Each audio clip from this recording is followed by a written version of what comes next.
Hola, ¿qué tal amigos? Bienvenidos a una emisión más de Nidifit, el podcast. El día de hoy tengo un invitado de lujo, doctor Martín Israel Campuzano Aguilar. Él es médico cirujano por la Universidad Autónoma de Hidalgo, maestro en salud pública, coordinador de salud ocupacional AP Solutions, director general de Medicam y asesor en salud ocupacional y medicina ambiental. Pueden ver el gran currículo que tiene mi querido invitado. Doctor, bienvenido. ¿Cómo estás? Pues muy contento del espacio. Justo lo platicamos en la previa. Hablar de salud es muy importante para mí. Hacer promoción de la salud lo es más. Y pues encantado de estar aquí contigo, Nidia. Qué bueno, doctor. Me da mucho gusto que hayas podido acompañarnos. Más porque este podcast está abierto a todos, a todas las, especialmente con la idea de informar. Entonces, hoy vamos a iniciar con un tema bien fuerte. Un tema que ha sido muy controvertido en los últimos podcasts y es sobre las sustancias químicas, en específico de los anabólicos esteroides. Y quiero que me platiques, primero quiero que me platiques cómo fue que tú iniciaste en este mundo de la salud. ¿Cómo fue que tú empezaste y dijiste, yo quiero ser médico? Fíjate que mucha gente, es la pregunta del millón para sí, los claro, que estudian medicina, ¿Por qué o los que estudian enfermería o nutrición. Medicina, yo creo primero porque estuve sesgado mucho por mi papá trabajaba en el hospital, mi mamá también trabajaba en un hospital, entonces el mundo que yo conocía, pues justamente era ese, ¿no? La semántica que envolvía a mi familia, pues tenía que ver con eso. Posteriormente, cuando vas en la preparatoria o cuando estás ya formándote para pasar a la universidad, dentro de los estudios de orientación vocacional, pues me dijeron, tú puedes ser médico o puedes ser lo que quieras. Yo dije, bueno, pues sí me llama la atención, y como era lo que conocía, pues realmente me encaminé por ahí.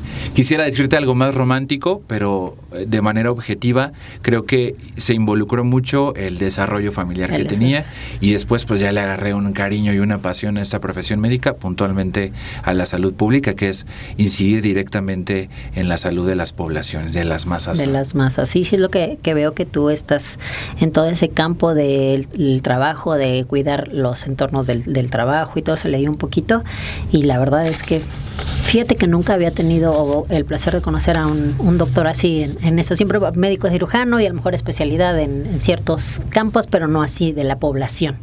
Fíjate que es complejo, no a todos les gusta la salud en el trabajo, pero qué bueno que lo tocas. Imagínate la cantidad de personas que trabajan, ¿no? Decía el doctor Ramazzini, que es el padre de la medicina del trabajo, dime en qué trabajas y te diré de qué te enfermas. No es lo mismo, ¿no? Una persona, incluso ahora que vamos a hablar de la gente que hace físico-culturismo, físico-constructivismo, no es lo mismo una persona que desempeña ese tipo de deporte a una persona que es runner o a una persona que juega fútbol, ¿no? O sea, estos deportes, aunque pareciera de alto rendimiento todos, pues realmente tienen sus características importantes para la patología. Misma situación en las personas que desempeñan algún trabajo.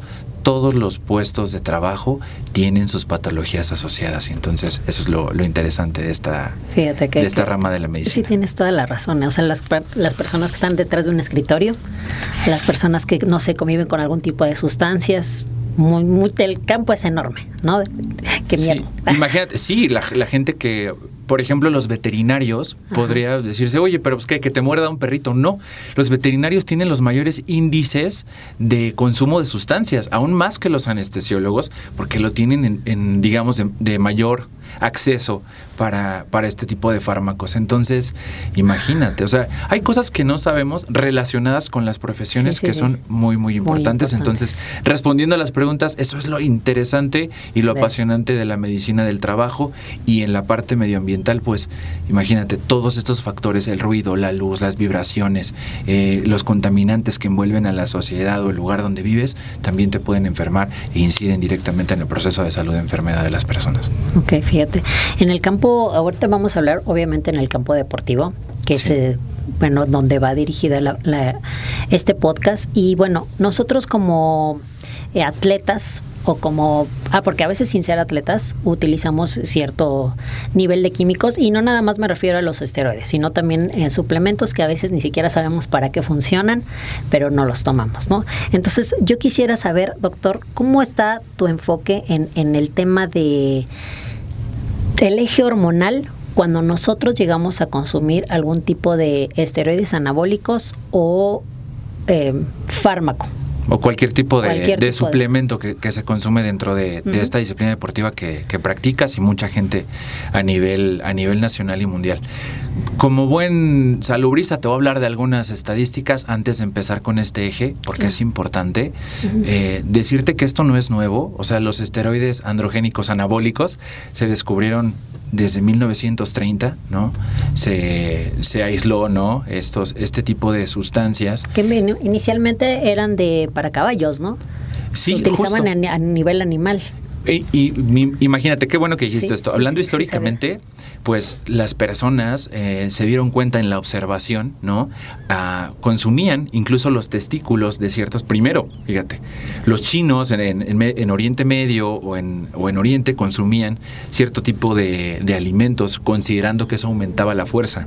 Entonces, fíjate, tiene que ver con esta cuestión de la masculinidad o de la fuerza o de la potencia. Actualmente lo siguen haciendo y eso también es la madre de muchas enfermedades zoonóticas por consumir alimentos provenientes de los animales. Puntualmente consumían las criadillas, los testículos de los animales y eso creían que les daba fuerza, ¿no? Entonces, siguiendo esta premisa, no está tan sacada, no está tan jalada de los pelos, pues sigue ocurriendo porque de manera sintética o científica se aíslan este tipo de sustancias y pues se da cuenta el ser humano que con esto va a potenciar su masa muscular, su crecimiento y lo empieza a utilizar de manera indiscriminada. Claro que sí.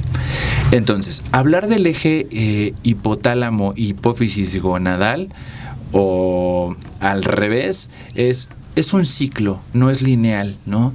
Todo tiene un feedback, le llaman feedback negativo. Es decir, primero se produce una hormona, que es una hormona, todo tiene un input, un botoncito para que todo inicie. Para que se active. Exactamente. Y en este caso será la hormona estimulante o liberadora de gonadotropinas, ¿no? Se produce, se estimula esta sustancia, después pasa en el eje a producir hormona folículo estimulante, hormona luteinizante y después se va hacia la área gonadal para producir testosterona. ¿Ok? Eso es básicamente el eje. De esa manera, digamos, trato de hacerlo de manera sencilla. Es mucho más complejo, pero así pasa este eje. ¿Para qué? Pues para producir los caracteres sexuales de los hombres y de las mujeres. Ok.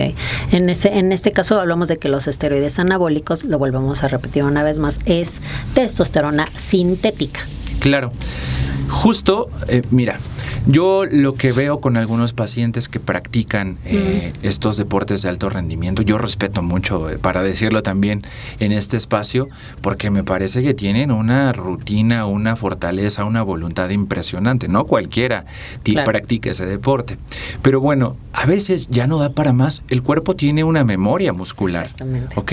El cuerpo tiene una forma y una estructura genética que hasta iba a llegar, ¿no? Benditos aquellos que pueden crecer mucho. Exactamente, sí, claro. Pero hay algunos otros que tienen que hacerse o usar sustancias para que puedan crecer más. Y justo aquí inicia el uso de los esteroides. Así es, correcto, porque obviamente ya tu cuerpo te da hasta un límite, así comas todo lo que te dice tu coach en grandes cantidades y todo, el cuerpo simplemente ya no da para más y entonces es cuando se recurre a ese tipo de ayudas exógenas. Bueno, doctor, ¿cómo funciona un esteroide anabólico dentro del cuerpo? Empieza a estimular obviamente la parte muscular, pero también otras áreas que no son tan favorables. Ok, lo voy a tratar igual de explicar de una manera... Pues con un ejemplo simpáticos. Sí. Utilizo siempre ejemplos simpáticos con mis pacientes. Mira, estas hormonas derivan del colesterol. ¿Ok? Imaginemos, ¿no? Ajá. Que tienen una apariencia similar a la grasa. El esteroide, digamos, vamos a imaginarlo como un aceite, ¿no? Okay. Existen diversas maneras o vehículos para poderlos consumir, ¿no? Existen vía oral, intramusculares, geles, ¿no? Y parches, ¿no? También existen todas esas formas de poderlos utilizar. Ahora, cuando son inyectados, que es regularmente como se utilizan, pues este aceitito entra al cuerpo, se crea un depósito y como es una sustancia que no es liposoluble, tiene que viajar por la sangre y tiene que ir ayudada de alguien para que pueda hacer su función. Okay. ¿Con qué? Se llama globulina transportadora de testosterona. Así se llama esta sustancia. Esta sustancia viaja por la sangre, después se va desdoblando. Cuando llega al músculo es captada, ¿ok?, por las mitocondrias, es captada por las células y después pues ya se meterá al músculo para ayudar justo a lo que decías, al crecimiento y a la mayor disposición muscular de la testosterona. Okay. Y así se replicará en el ADN y es la manera en la que aumenta el volumen muscular. Doctor, ¿tendrá que ver, por ejemplo, la sustancia? Por ejemplo, no sé, a lo mejor te puedo hablar de una trembolona o de un sostenón. ¿Tendrá diferencia o casi todos actúan de la misma manera? Porque, bueno, yo siento que hay algunos que son un poquito más agresivos. Sí hay diferencias porque hay dos mecanismos. Este que te estoy platicando es uno. Okay. Y el otro tiene que ver con un mecanismo que se llama mecanismo insulínico. Entonces, de crecimiento, puntualmente se llama mecanismo de crecimiento insulínico, que es distinto. Y esto tiene que ver más con la hormona del crecimiento y más con la disposición hepática de ciertas sustancias o coenzimas. Y eso también tendrá su repercusión. Efectivamente, depende de los metabolitos, depende de estas dos vías que se puedan tomar para que funcionen de una mejor manera, digamos. Okay. Si podemos hablar mejor aquí, porque justo después hablaremos de los efectos secundarios. Yo no creo que haya el término mejor dentro del uso de esteroides. Ok, bueno, como tú bien lo mencionas, ahora entiendo muchas veces, híjole, es que este campo es muy, muy grande, ¿no? Entonces no nada más a veces los atletas utilizan el tema de los anabólicos, ¿no? También está la hormona de crecimiento. También utilizan cosas para la tiroides como por ejemplo el Synthroid, como por ejemplo Trillotex, también se meten en la onda de hormona de crecimiento con insulina. Sí, ¿no? Claro, porque son... O sea, es un campo muy, muy amplio. Imagínate que dentro de la hipófisis, o sea, hay una hipófisis anterior, hay una hipófisis posterior, y ahí se producen o digamos se estimulan diferentes hormonas, no nada más la folículo estimulante y la luteinizante que van hacia las gónadas, como justo lo acabas de decir, se estimula la hormona tiroidea, ¿no? La vasopresina, entonces la hormona del crecimiento, entonces hay muchas hormonas, el propio cortisol y la insulina, entonces hay muchas hormonas contrarreguladoras y estos efectos los utilizan los que saben, porque también me queda claro que la gente que practica este deporte, qué barbaridad, sí, o sea, sabe. De verdad tiene conocimiento puntual sobre las vías, sobre los mecanismos de acción y entonces saben cómo contrarregular un efecto y el otro. Es más, justo cuando terminan los efectos de estas hormonas, como son sintéticas, el cuerpo no se da cuenta que ya no las produces y es donde vienen los problemas y la necesidad aumentada. Un dato curioso, por ejemplo, se necesitan de 50 a 75 miligramos de testosterona a la semana en un hombre, digamos, de manera habitual. Las dosis, si tú lo sabes, para alguien que está practicando este deporte, son 10 a 100 veces mayores de estas dosis. Entonces es impresionante. Ahora imagínate los efectos que puede tener. Generar. Sí, claro. Ese es el tema en el que vamos ahorita. ¿Qué pasa cuando alguien utiliza esteroides ya de una manera pues muy habitual? ¿No? Porque digo, hay varios casos en que a lo mejor los utilizamos, no sé, para una competencia, ¿no? Terminando la competencia, pues hacemos ya nuestro ciclo de limpieza, etcétera, etcétera.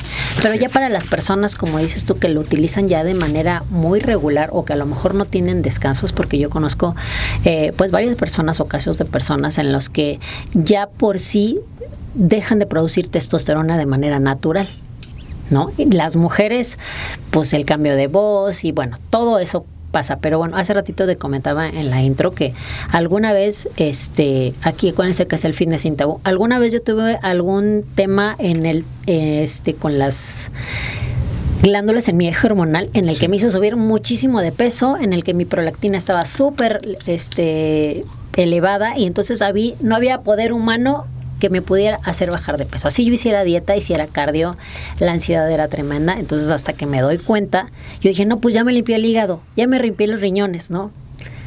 Entonces, ¿qué pasa? Las hormonas.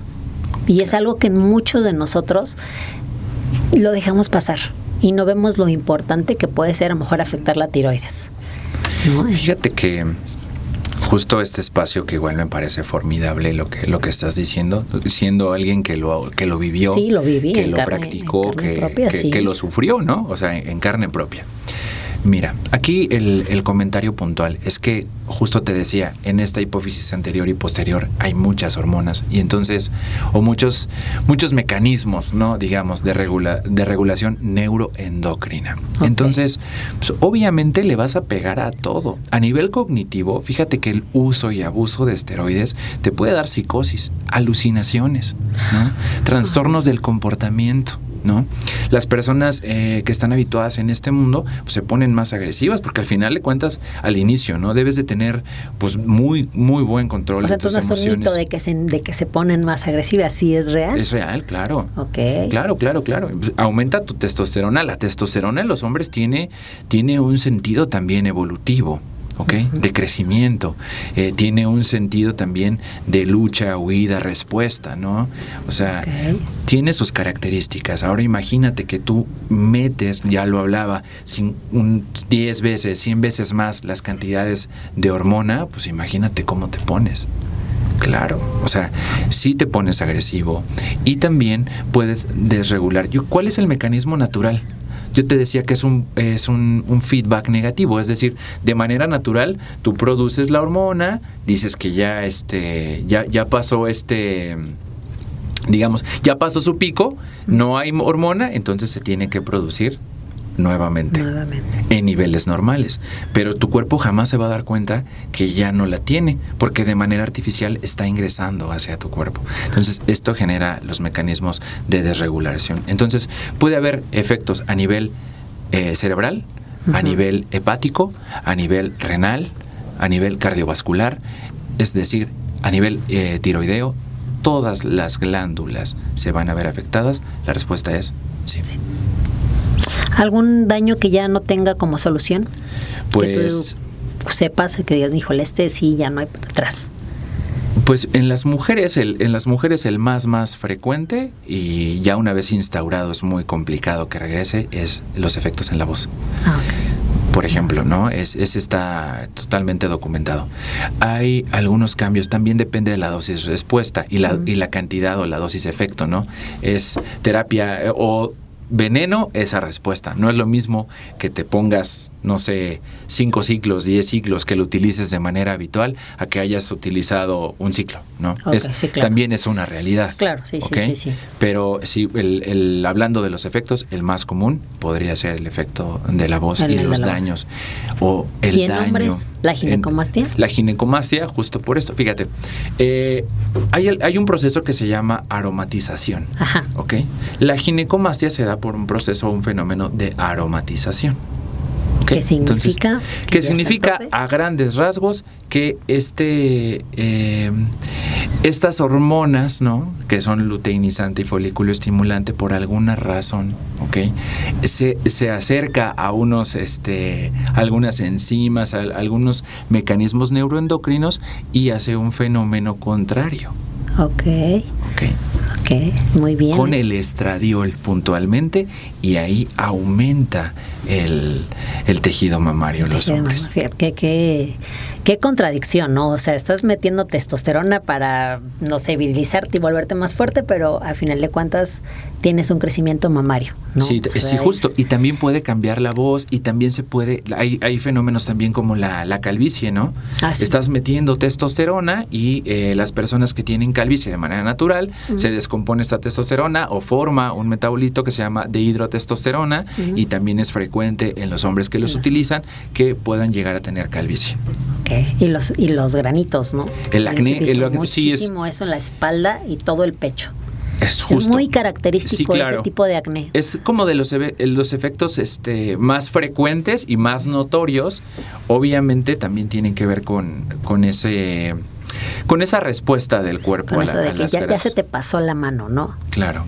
Ok, doctor. Bueno, ya nos hablaste un poquito sobre el eje hormonal. un poquito que me puedas platicar sobre los daños hepáticos, infertilidad, cosas así como que vayan directamente a los órganos internos. Claro, mira, por ejemplo, en las mujeres, dentro de los efectos secundarios que tiene, justo te decía, el cuerpo no se da cuenta cuándo son de afuera o cuándo son de adentro, ¿no? Tiene un mecanismo de regulación negativo, es decir, cuando bajan, por eso las mujeres tienen un periodo de menstruación de cada 28 días. ¿Okay? Sí, cuando la mujer se mete testosterona, Dios mío. Exactamente. Entonces, pues no sabe el cuerpo que tiene que generar esta luteinizante o esta folículo estimulante, y entonces para que haya este periodo de menstruación. Una de las complicaciones más frecuentes es que las mujeres tengan amenorrea, es decir, no menstruan. No menstruan. Ok. Y las mujeres son hormonas. Totalmente. O sea, hablar de mujeres, hablar del control, incluso de la salud femenina, es hablar de hormonas. Las mujeres se infartan más en ciertas edades porque pierden estrógenos. Entonces, imagínate esta desregularización, lo que fomenta en las mujeres que practican este tipo de deporte, también son problemas muy severos, claro, de hipertensión, de infertilidad. ¿Por qué? Porque no estás produciendo o no estás ovulando de la manera adecuada. También, entonces, y por eso se infartan, ¿no? Por eso viene el caso de que muchos físico-culturales jóvenes se han infartado y dices, bueno, pero ¿por qué? Pues si hace mucho ejercicio y todo. Esta es una pregunta personal que yo quiero preguntarte acerca del crecimiento del corazón. Sí. Yo tengo la duda entre si es normal en los atletas, aunque no usen fármaco, o si es debido al fármaco, o por ejemplo una hormona de crecimiento, o si crece de manera natural, a lo mejor por el tema del cardio. Mira, hay tipos de bombeo.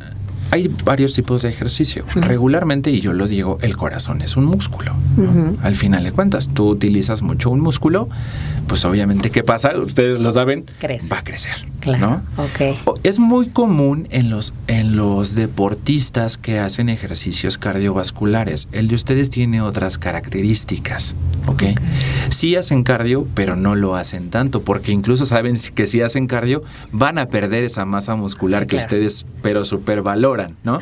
Entonces es complejo, ¿no? Yo diría que en un 80-20 está relacionado más con utilizar este tipo de sustancias. Ok. En la torre. Es que yo me saqué una radiografía y me dijeron, no, es que tu corazón está un poco más agrandado. Y chin. Y ahora sí, si has utilizado, bueno, es muy probable. Digo, ya no preguntaré la dosis ni la cantidad, pero es probable que sea un efecto secundario. En teoría, nosotras las mujeres debemos utilizar fármacos un poquito con menos cantidad de testosterona, ¿no? O sea, hablando a lo mejor de una oxandrolona o un WIN, que sin embargo, aún así son derivados de la testosterona, ¿no? Claro. A lo mejor no en grandes cantidades, pero sí. Y no todas utilizamos como que la dosis segura, como lo mencionábamos hace un rato.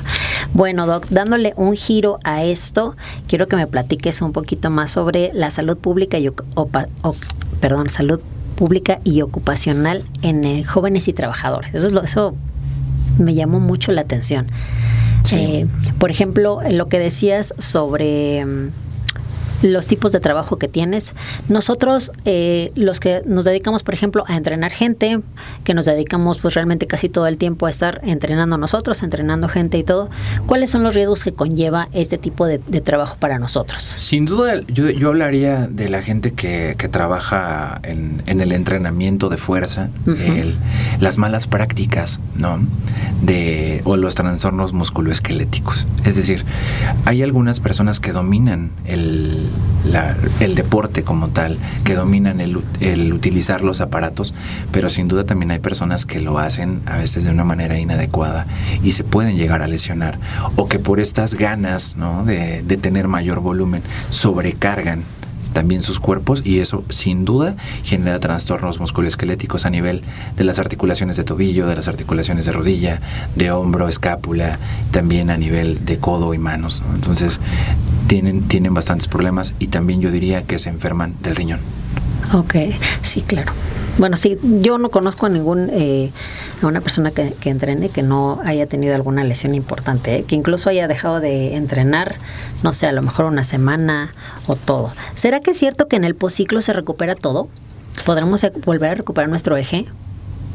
Si no es que mira, regularmente utilizan varios fármacos. Sí, hacemos ahí un cóctel. Hacen una mezcla, ¿no? Entonces, claro que se recupera porque pues no estás metiendo nada. Tú te sientes bien distinto. ¿Por qué? Porque antes eras Sansón y después ya dejas de ser Sansón. Claro. Ay, sí. Claro que se recupera. Se recupera un estado que busca ser de homeostasis, pero los esteroides rompen la homeostasis. Para ser puntual, quiere regresar el cuerpo a la normalidad, pero nunca más, ¿ok? Hasta después de un tiempo volverá a ser normal. Entonces, sí se recupera todo, en teoría, porque se pierden esas facultades que te dan los esteroides. Ajá, es como si del cuerpo dijera, ya me acordé que tengo que producir testosterona yo, ¿no? Exactamente. O sea, así como que ya se me olvidó que ya no me está llegando la dosis, ya como que se vuelven a reiniciar, ¿no? Dijeron, sí, en personas que no los utilizan con frecuencia.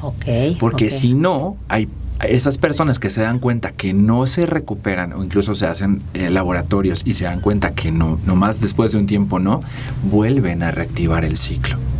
Entonces eso se vuelve totalmente adictivo. Sí. ¿Por qué? Porque tú te ves grande. Eso también es un efecto psicológico importantísimo. Tú te ves grande, te ves fuerte, te sientes con más energía y eso hace que las personas no lo quieran abandonar. Sí, claro. O sea, la piel se ve diferente, el nivel de rocosidad se ve muy distinto. A lo mejor no ganas tanta agua extramuscular, sino todo está dentro. Entonces sí llega a ser un poco adictivo el hecho de que dices, híjole, un ciclito, ¿no? Ya pasaron 3 meses. Entonces eso es algo muy recurrente. ¿Cómo pudiéramos llevar a lo mejor hay alguna alternativa que pudiéramos utilizar para el rendimiento pero sin sustancias? Ahí podríamos hablar a lo mejor de los suplementos. Pues o tampoco. Mira, te voy a ser bien honesto. Depende para que lo quieras. O sea, yo le plantearía esto a la gente que nos está viendo. Que ¿para qué lo estás haciendo? ¿No?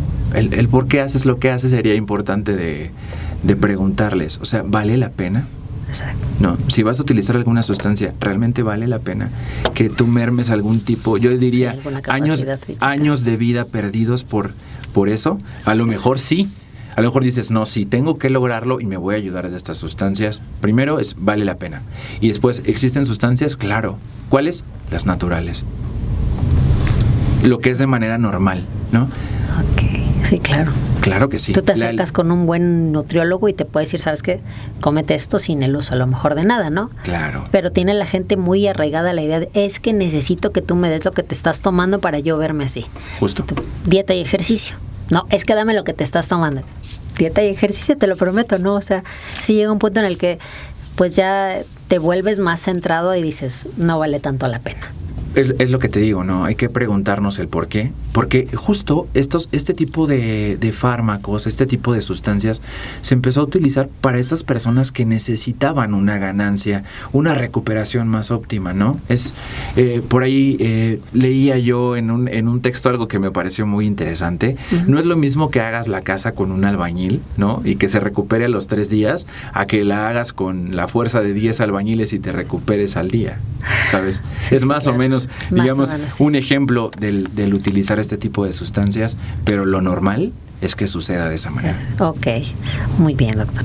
Bueno, ya hablamos de los efectos negativos del fármaco y todo eso. Ahora quiero que me platiques sobre el ejercicio en la salud. Ya nos olvidamos de fármacos, de eso. ¿Qué impacto tiene en la salud, por ejemplo, para una persona que es todo el tiempo está sentada, que está detrás de un escritorio, que a lo mejor está, no sé, trabajando en una empresa en la que todo el tiempo está sentada, en su salud? Pues es fundamental. Fíjate que la Organización Mundial de la Salud dice, ¿no? O nos recomienda que mínimo una persona de 18 a 64 años haga 150 minutos de ejercicio a la semana, y de esos minutos también recomienda que 2 sean de fuerza. Entonces, ¿qué tan importante? Es fundamental, porque regula, y yo decía, rompe de cierta manera una rutina y también genera que se activen algunos neurotransmisores. ¿Cuáles? La serotonina puntualmente. Una persona que hace ejercicio va a tener niveles normales de serotonina y va a tener niveles bajos de cortisol. Hay trabajos, te voy a poner un ejemplo, hablando del trabajo, hay trabajos que estresan. Muchísimo. ¿No? O sea, ¿quién va al trabajo y su trabajo lo pone bien feliz? Pues no sé, a lo mejor el día de hoy las personas que nos están apoyando en este espacio, pues, seguramente es muy reconfortante y los pone felices y entonces el nivel de serotonina está súper alto. Pero hay algunas personas que van al trabajo, les genera estrés, les genera preocupación, las demandas y la carga de trabajo es alta y entonces el cortisol se eleva. Y es una hormona contrarreguladora de otras como la insulina, entonces puede haber resistencia a la insulina y entonces te puedes enfermar de diabetes por ir a trabajar, seguramente sí, si no estás feliz. Claro. Es que ahorita el tema del cortisol, digo, ahorita ya se sabe que es cortisol y todo eso, antes se sabe simplemente estrés, ¿no? Pero creo que es una enfermedad de moda. No, o sea, te estresas en el tráfico, te estresas porque no, o sea, la gente yo ya veo que es muy desesperada, o sea, vas manejando y la gente está enojada y es estrés. Claro, ¿no? Entonces, es ese aumento. Pónganse a hacer cortisol. ejercicio, por favor, no avienten los carros. Claro, sí, no, le acabas de dar claro. Pues por eso es fundamental. Es una rutina de autocuidado, la alimentación, el ejercicio, el ocio, ¿no? El ocio calculado. Claro. Sí, o sea, ya muchas personas, tengo 15 minutos, voy a ver el TikTok. Exacto. O sea, en lugar de, no sé, subirse a la caminadora o algo sencillo, sí, voy a caminar, ¿no? Voy a salir a caminar. Voy a caminar de manera consciente y voy a saber que esos 15 minutos los voy a caminar consciente de que estoy moviendo mis pies, de que estoy sintiendo el movimiento, de que veo incluso mis manos, porque somos autómatas en esta... No nos ponemos atención. En esta vida, ¿no? No somos conscientes de nuestra respiración, no somos conscientes de lo que nos llevamos a la boca, de la cantidad de veces que masticamos, de lo rico que sabe el agua que tomamos, ¿sabes? Claro. Entonces, el ejercicio es una manera puntual de estar presente. Entonces es fundamental. Me encantó eso, estar presente. Exacto. Hablemos un poquito, Doc, y este tema me lo han pedido mucho, algunas personitas en específico que me rodean, el tema de los adultos mayores y el ejercicio físico. Yo voy a un gimnasio en el que hay mucha gente, adultos mayores, que hacen ejercicio y puntualmente hacen pesas. O sea, y a mí me encanta verlos ahí, pero fíjate que ha habido temas con entrenadores que luego le dicen, híjole, es que, usted así como que, pues una sentadilla no, una extensión con poquito peso, ¿no? Incluso, pues dicen, pues mejor váyase a nadar o métase a una clase de zumba, ¿no? Entonces, ¿por qué esta merma a veces hacia los adultos mayores? ¿Será que sí deben de tener...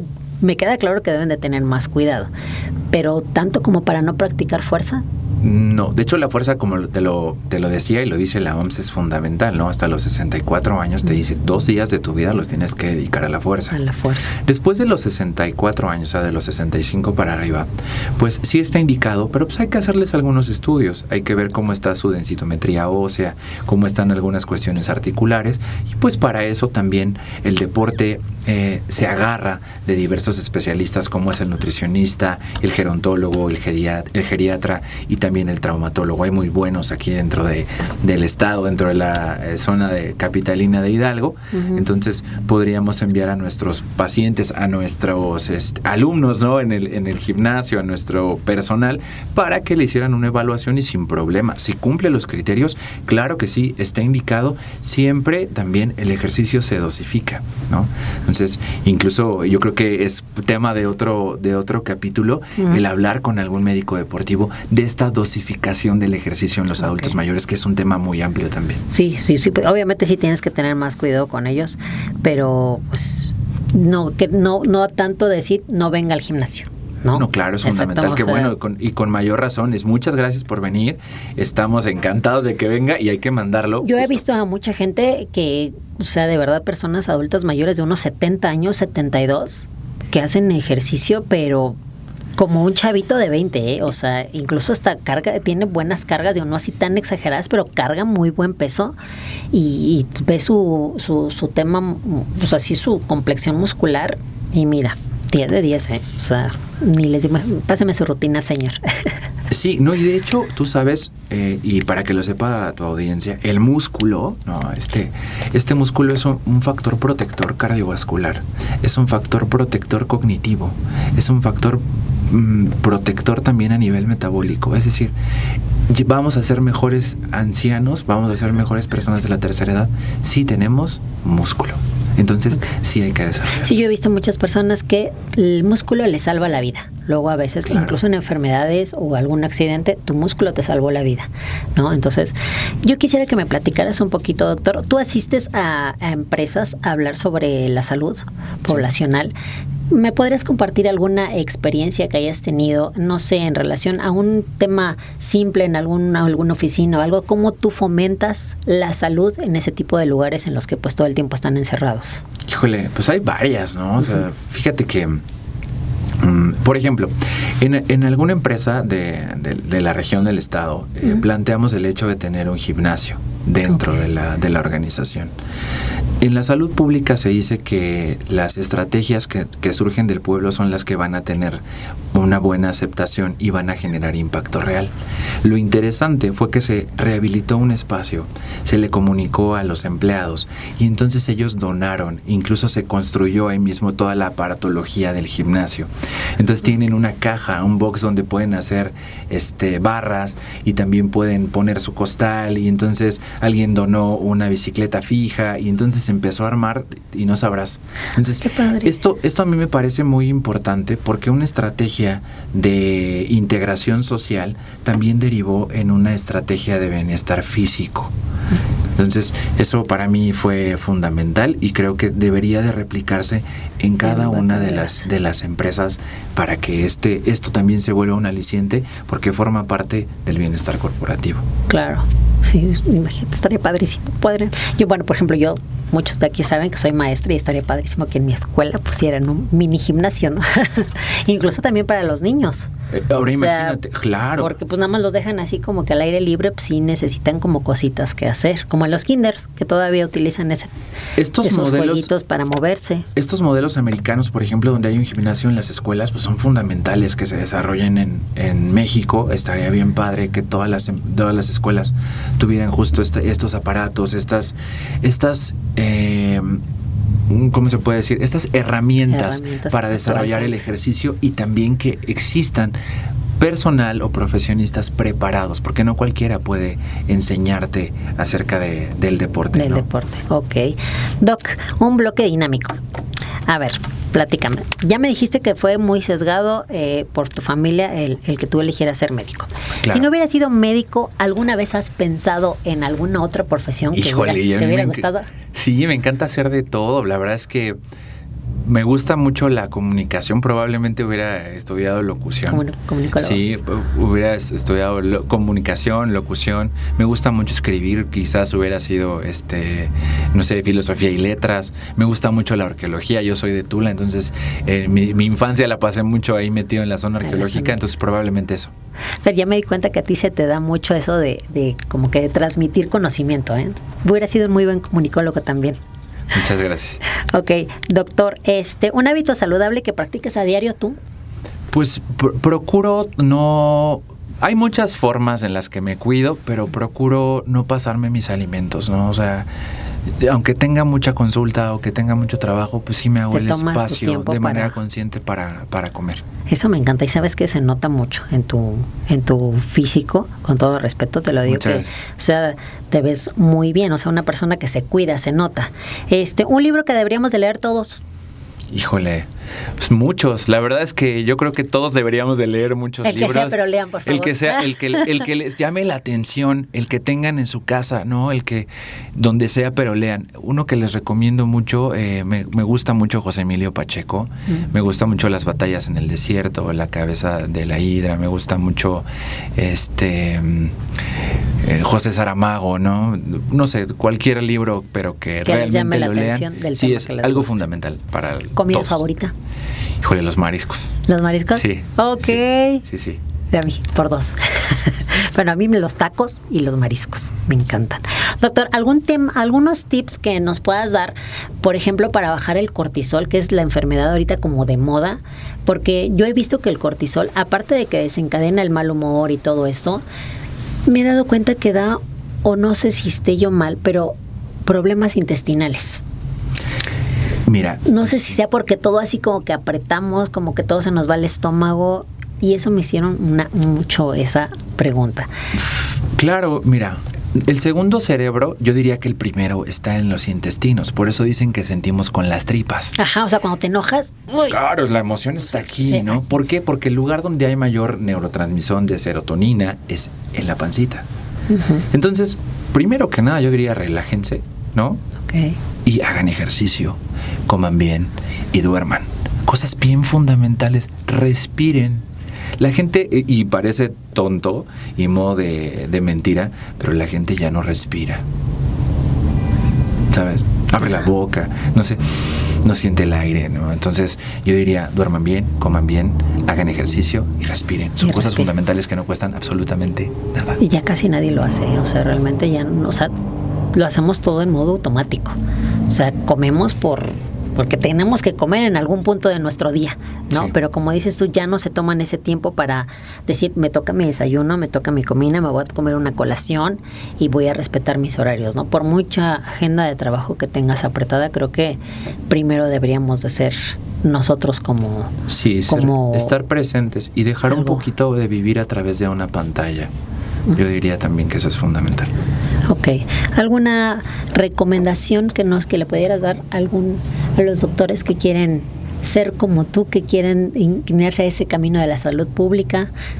Claro, decirle a todos chavos que están en la universidad, que están estudiando, que van a ser próximos médicos, decirles que todo el mundo quiere ser especialista, todo el mundo quiere ser ginecólogo, cirujano, cardiólogo, pero la medicina de primer contacto, la medicina que se hace en los pueblos, la medicina que se hace en las organizaciones, la medicina que se hace en los centros de salud, es la más importante porque van a atender al 80 al 90% de la población y esos son los médicos que hacen falta, los médicos comprometidos con México, los médicos comprometidos con las personas que menos tienen. Entonces yo los invitaría a que formen parte de las filas de la salud pública de México porque es lo más necesario y lo que al final de cuentas va a ser necesario en unos años. Y sí, es lo que va a ser necesario en unos años porque ahorita casi la mayor parte de la población desgraciadamente está pues enfermita. O sea, la verdad. Doctor, te agradezco muchísimo tu tiempo, que te hayas tomado pues el detalle de escuchar nuestras dudas, porque pues somos bastante los que estamos en este ámbito y nunca habíamos escuchado desde el modo clínico y profesional la salud, ¿no? O sea, de escuchar a nuestro cuerpo. Y a mí me interesaba mucho traer este podcast a un nivel más, pues sí, más adentro y más profesional para que no, ni tampoco satanicemos, pero tampoco que vayamos con los ojos cerrados, porque aquí, como dices, a veces a diestra y siniestra se utilizan cosas que no van. Entonces, pues te agradezco muchísimo el que hayas tomado pues este llamado y dinos en dónde te podemos encontrar para consultas, para dónde podemos saber de ti. Claro, mira, de manera particular, ahorita me moví del donde tenía el consultorio, estamos, digamos, reacomodándolo, me voy a ubicar en el centro, por ahí, al lado de un hospital muy famoso por Avenida Juárez, por ahí voy a estar. Entonces, ahí me pueden encontrar, o en mis redes sociales, en Instagram, estoy como Isra-Campuzano, y pues también los invito a que puedan ver el programa, si me lo permites. Claro que sí. Diagnosis en Suma TV de la Universidad Autónoma de Hidalgo. Sale todos los viernes en punto de las 6 de la tarde y también pueden leer mi columna Hablemos de Salud en el periódico Nueva Imagen todos los miércoles y es de distribución a nivel de la zona de la región Tula-Tepeji, pero habla de temas a nivel ¿Podemos estatal. etiquetar Diagnosis aquí cuando lo subamos al Instagram? Ah, claro. Sí, para claro. que conozcan un poquito más de ti y de tu trabajo. ¿Me puedes decir rápido, antes de cerrar, de qué trata ese de Diagnosis? Diagnosis habla de temas relacionados con promoción a la salud. Van diversos especialistas y hablamos también de, pues lo mismo de enfermería, odontología, farmacia. Es un espacio creado para dar promoción a la salud y es un lugar donde caben todos, ¿no? Donde todos los especialistas en salud, en todas las áreas de la salud, pueden hablar de temas que son de importancia para la población en el estado de Hidalgo. Ok, creo que sería muy importante verlo y conocer más a fondo sobre cada uno de esos temas. Doctor, muchísimas gracias. Nuevamente esta es tu casa y espero que no sea la última vez que puedas acompañarnos. No, te agradezco mucho y encantado. Gracias, amigos. Muchísimas gracias por vernos. Y si tienen alguna duda o algún comentario, déjenmelo escrito y también se las hemos pasado al doctor si tienen algo que sientan que ustedes haya faltado aquí en el podcast. Nos vemos a la próxima.